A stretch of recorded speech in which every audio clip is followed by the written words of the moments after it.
กันนั้นใจจะขาดอยู่แล้ว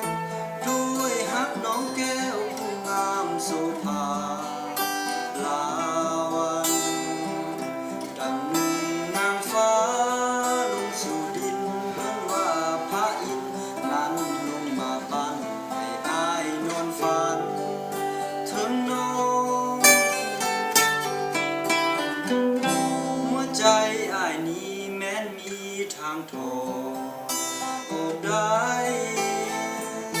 อายขอทอดไว้ให้นวลน้องนาง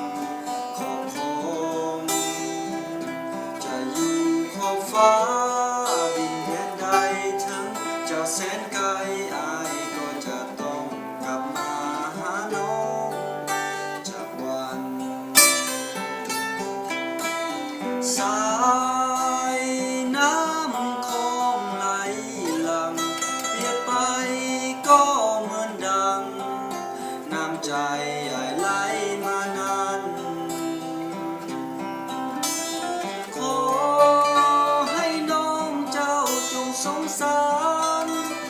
อย่าปล่อยอายเลยผ่านแดนสวรรค์แห่งนี้ไปไกลเวียงจันทร์สวรรค์นั้นไกลกันสุดขอบฟ้าแต่อายจะมาคู่เคียงดวงใจต่อให้ดินน้ำมากีดกันเหวป่าพาสันกันเฮาเอาไว้หากน้องข้ามได้เสมอ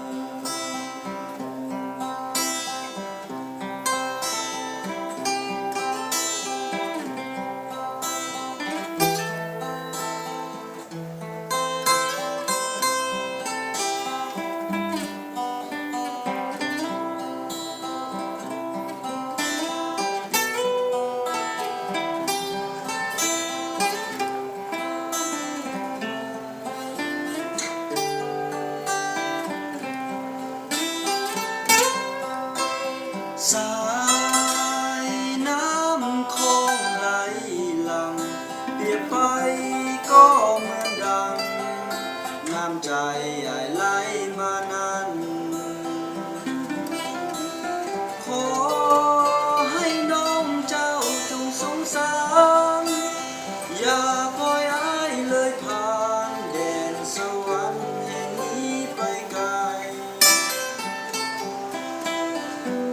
เวียงจันทร์สวรรค์นั้นไกลกันสุดขอบฟ้าแต่อายจะมาคู่เคียงดวงใจต่อให้ดินน้ำมากีดกันเหวป่าพาสัน